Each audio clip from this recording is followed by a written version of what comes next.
김신욱 선생 간증 1. 후손을 원리인 만들려는 조상. 남의 피를 흘리게 하면 7대의 영향. 구독, 좋아요는 많은 힘이 됩니다. 여러분의 가정에 하늘 부모님의 축복이 있기를 바랍니다.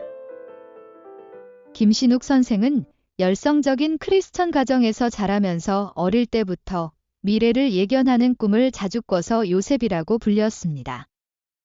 38세 때 기도를 드리기 위해 산에 들어갔고 하나님의 인도로 부산통일교회에 입교하여 현재 세계 순회사로 활약하고 있습니다. 여러분, 정말 수고가 많습니다. 밤낮 이어지는 활동이 정말 힘들 것입니다. 인간의 몸은 기계와 같아서 너무 사용하면 고장이 나므로 적당히 주의해서 병이 나지 않도록 하시기 바랍니다. 어떤 일을 하더라도 자기가 고생하고 심정을 들어 하나의 일을 완수하면 하나님께서 반드시 칭찬해 주실 것입니다. 그 칭찬은 무엇입니까? 하나님의 칭찬은 축복입니다. 세상 사람들은 돈, 그렇지 않으면 좋은 상대자라고 생각하지만 그러나 그 축복은 그 이상의 전 인류 앞에 선 선두자라는 위대한 이름을 주시는 것입니다. 그 면류관을 예정된 그 위치에 우리가 선 것입니다. 하나의 물건을 사려고 하면 그 가치에 상당한 대금을 지불하지 않으면 자신의 것이 되지 않는 것과 마찬가지로 여러분이 수고하신 것은 공적인 사명을 위해 선 그 자체가 이미 하나님은 알고 계시고 참부모님께서도 알고 계십니다. 분명히 지금 시대는 열매를 맺을 수 있는 시대입니다. 좋은 일을 할 것인가, 나쁜 일을 할 것인가, 그리고 열매는 자신이 거두는 것입니다. 좋은 열매를 맺는 것은 자신이 남을 위해 선을 베풀면 하나님이 사람들 앞에 자기를 세우고 선의 입장을 증거해 주시고 모두의 본이 되도록 보여주는 것입니다. 우리는 그러한 입장에 서 있으므로 인생은 크게 살아야 한다고 미국에 와서 절실히 생각했습니다. 나도 젊었을 때는 얼마나 많은 돈을 벌고 얼마나 많은 환자를 볼 것인가, 그런 동기로 출발했지만 많은 불쌍한 사람을 구하고 도와준 다음에는 만족하고 기뻤습니다. 품에 넣은 것은 없어도 더 마음이 크게 위로가 되고 정말 내 마음도 아름다워졌습니다. 여러분도 이러한 지금의 공적인 수고를 할 때가 가장 하나님의 사랑을 받을 때입니다. 공적인 희생의 조건은 사탄도 터치할 수 없는 것입니다. 그런 공적 희생의 조건에 선 사람을 반드시 하나님은 기억하시는 것입니다. 그러므로 사탄은 그 사람을 나쁜 곳으로 데려갈 수 없는 것입니다. 그러므로 이미 축복을 예약받은 것과 마찬가지입니다. 그러므로 우리의 희생은 그러한 높은 가치를 갖고 있고 그에 대하여 나는 사인해 주는 것입니다. 여러분도 알고 있는 것처럼 자기가 꿈을 꾸고 싶어서 꿈을 꾸는 것은 아닙니다. 좋은 꿈을 꾸었을 때는 기분 좋지만 나쁜 꿈이나 무서운 꿈을 꾸었을 때에는 빨리 꿈에서 깨고 싶습니다. 그와 마찬가지로 나는 영통인이다 하고 불리기 싫었습니다. 왜냐하면 영통인은 사탄적 영통인도 많이 있습니다. 교회도 검은 십자가를 건 사탄 교회도 있는 것과 마찬가지로 영통인이 모두 하늘편에 선 사람만 있는 것이 아니라는 것입니다. 자신이 얼마나 하나님께 맞춰 가는가에 따라서 길이 달라지는 것입니다. 하나님을 위해 얼마나 자신의 몸을 치고 친조건을 세우고 그리고 사탄이 싫어서 사탄이 자신의 몸에서 나갔을 때 비로소 자신이 하나님의 것이 되는 것입니다. 그러므로 고생할 때 낙담도 하겠지만 고생할 때 슬픈 감정을 갖는 것이 아니라 희망을 가지면 자기가 고생하여 쌓은 것은 마치 천국에 저금해 두는 것과 같이 내가 어려울 때나 사탄에게 쫓길 때는 언제든지 그것이 사탄을 막아주는 벽이 되는 것입니다. 그것을 여러분이 언제나 가슴에 넣어두고 자신의 이름이 하늘의 명부, 생명록에 실린다는 것을 생각하고 언제나 긍지를 가지고 있으면 좋다고 생각합니다. 오늘은 우리 한 사람 한 사람에 대하여 하나님, 우리 조상, 그리고 장래의 후손들은 얼마나 기대를 걸고 있는가 하는 제목으로 조금 얘기해 보겠습니다. 여러분은 믿음의 부모가 있습니다. 그래서 그 사람이 진정한 자신의 영적인 부모로서 편지를 쓰거나 하여 부모와의 관계를 맺고 있다고 생각합니다. 영적으로 말하면 여러분의 조상이 믿음의 부모를 부르는 것입니다. 부모는 중간이지만 거기서부터 말하겠습니다. 일본 식구의 가정에는 윤회설을 믿고 있는 사람들이 많다고 생각합니다. 자기의 할아버지가 다시 태어났다. 어머니를 꼭 닮았다 하고 자만하고 있습니다. 그러나 그것은 근시안적인 해석을 한 것입니다. 윤회설은 부분적으로 맞습니다만 전부 맞지는 않습니다. 여러분도 학교에서 배웠다고 생각합니다만 정자와 난자가 하나 되어 복중에서 한 사람의 자녀로 성장됩니다. 그리고 태어날 때 그 육체는 자신의 아버지 어머니의 체질, 병질, 소질을 닮아납니다. 그러나 우리의 영인체는 놀랍게도 자기의 조상의 몇십 대의 조상의 선악을 상속하여 태어나는 것입니다. 태중에서는 육체만 성장하고 영인체는 성장하지 않습니다. 그리고 태어나서 호흡을 시작하고 그리고 젖이나 우유라는 유기물을 먹고 거기서부터 영인체는 점점 성장하기 시작하는 것입니다. 그리고 어머니의 사고방식이 그 아기에 영향을 줍니다. 부부싸움을 하여 살기를 가지고 아이에게 젖을 먹이다가 아기가 이유도 모르게 죽은 적이 있습니다. 그런 것이 가끔 신문 기사에 납니다. 부부관계 내용 모두가 아이에게 가는 것입니다. 그리고 약 100년, 마치 배우가 시나리오를 가지고 무대에서 연극을 하는 것처럼 실적을 쌓는 것입니다. 그리고 죽을 때에는 지상의 지식이나 돈이나 아름다운 얼굴을 가지고 영계로 갈 수 없습니다.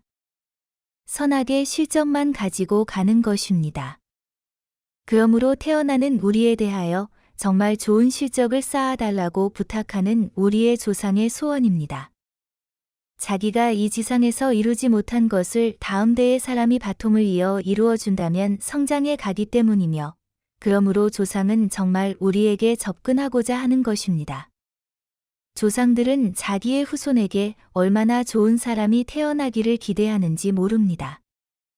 영계에 가서 어떻게 되느냐 하면 쌀을 수확하면 부대에 넣어 창고에 넣어 두는 것과 마찬가지입니다. 크게는 그런데 작게는 마치 초등학생이 3사람씩 앉는 의자에 좋은 일을 한 사람이 앉는 것입니다. 그것이 삼위기대입니다. 그러므로 내가 영계에서 본 작은 의자 3개는 내가 통일교회에 막 들어왔을 때 선생님이 삼위기대에 대한 말씀을 하셔서 선생님은 정말 영웅이구나 하고 생각한 것입니다. 나의 조상을 보니 삼위기대로 있었습니다. 또 다른 곳에는 한국의 이화여자대학 총장이었던 김환란이라는 사람이 있었습니다. 지금의 36가정 부인들을 퇴학시키고 통일교회에 가는 것을 금지하고 교수를 퇴직시킨 사람인데, 낙원 계급의 소생기와 장성기의 딱 중간 위치에 큰 절 같은 건물이 있었는데 그 문 옆에 앉아 있었습니다. 그리고 약 30년 전에 아더 포드라는 사람이 한국에서 메시아가 문 선생이라는 사람이 태어난다는 것을 증거한 적이 있습니다. 그는 미국 시카고에 본부가 있는 큰 영통인 그룹의 지도자였습니다. 박 선생이 참아버님과 1965년 미국에 오시어 이분이 당신이 증거한 사람입니다 하고 말했을 때 보니까 눈은 찢어져 있고 코는 작고 색은 황색이고 그건 백인이 보면 받아들일 수 없는 모습이므로 저런 사람이 메시아인가 하고 사탄이 들어간 것입니다. 그로 인해 탕감을 받아 아더 포드는 죽게 된 것입니다. 그가 나에게 꼭 만나고 싶다. 내가 선생님을 알아보지 못했습니다. 잘못했습니다. 고 영계에서 메시지를 보낸 것입니다. 그 영계에는 말을 타지 않고 그냥 걸어서는 들어가지 못하는 것입니다. 말을 타고 아까 말한 절 문 앞에 가니 김환란이 있었던 것입니다. 그녀가 나에게 이봐요. 내 말을 들어주세요. 나는 김환란입니다. 라고 하는 것입니다. 한국에서 제일 먼저 단발을 한 권위자의 미녀가 저렇게 비참하게 문 옆에 서 있었던 것입니다. 그때, 통일교 선생을 핍박했기 때문에 여기에 와 있구나 하고 생각한 것입니다. 좀 더 이야기를 들어보려고 했는데 말이 날아가 버려서 어쩔 수 없이 아더포드가 있는 곳으로 가 버린 것입니다. 아더포드에 대해서는 또 다른 기회에 말씀드리겠습니다. 그리고 우리의 조상은 원죄가 있는데도 불구하고 선생님을 박해하지 않아 영계에서 삼위기대의 자리에 앉아 있었던 것입니다. 앉아서 열심히 회개하는 것입니다. 인간은 한번 숨이 끊어지면 그때부터 회개의 생활로 들어가는 것입니다. 들어가면 성장할 수도 없고 발전이 없습니다. 그러나 이 지상에서는 속도가 빠릅니다. 약 100년간 점점 성장하는 것입니다. 그러므로 그들의 희망하는 곳이 되는 것입니다. 우리의 조상은 회개해도 성장하지 못하고 부활의 길은 오직 자신의 후손에게 한 사람의 원리인이 나올 것을 기다릴 수밖에 없습니다. 그 원리인이 여러분들입니다. 그리고 그 조상은 그 후손에게 협조하여 그 사람을 잘 성장시키고 그리고 그 사람의 혜택을 받게 되는 것이 조상의 일념입니다. 다른 사람을 전도할 때도 이것이 가장 중요한 것입니다. 다른 길에는 부활의 길이 없습니다. 그러므로 인간은 사형수라 하더라도 암 환자라고 해도 죽고 싶지 않다는 것입니다. 그것은 왜냐하면 가족과 헤어지기 싫어서 죽고 싶지 않다는 것이 아니라 인간은 고생해도 죽고 싶지 않은 것입니다. 그 중요한 문제는 부활하지 않으면 죽을 수 없기 때문에 나이가 100살이 되었다고 해도 죽고 싶지 않은 것입니다. 그래서 지금 그 조상의 한 사람이 여기에 어떻게 하여 오는가? 조상은 몇백 대, 몇십 대 멀리 떨어진 레벨입니다. 마침 초등학생 같은 조상이 대학원 같은 후손을 맞이하는 것과 마찬가지입니다. 그러므로 도저히 지금의 사람에게 접근할 수 없는 것입니다. 여기 누군가가 다리를 놓아야 됩니다. 중보 역할을 해야 됩니다. 그 간극을 메우는 현상이 일어나는 것입니다. 그것이 무엇인가? 여러분이 이 길을 오기 1년 전후에 여러분에게 가장 가까운 할아버지 할머니, 아니면 형제, 삼촌, 고모 그런 사람들이 죽었을 것입니다. 노쇠가 아니라 병에 걸리거나 사고를 당했을 것입니다. 서둘러야 할 때가 있는 것입니다. 사람의 피를 흘린 사람은 자기 후손이 칠 때가 피를 흘려야 합니다. 무서운 것입니다. 그것이 탕감법인 것입니다. 그러면 하나님이 너무나 엄격하다고 원망하겠지만 그것은 어쩔 수 없는 것입니다. 왜냐하면 모세의 10계 가운데 부모의 죄를 3대나 4대 전해진다는 항목이 있는데 그것은 3대나 4대가 아니라 7대인 것입니다. 그것을 아는 사람은 한 사람도 없습니다. 원리인이 아니면 모르는 것입니다. 내가 원리인이 되기 전에 산에 들어가 원리인으로 만들기 위해서 또 하나님으로부터 큰 사탕을 주신 것이 너 3대, 4대 이것을 아느냐 하는 물음이셨습니다. 경청해 주셔서 감사합니다.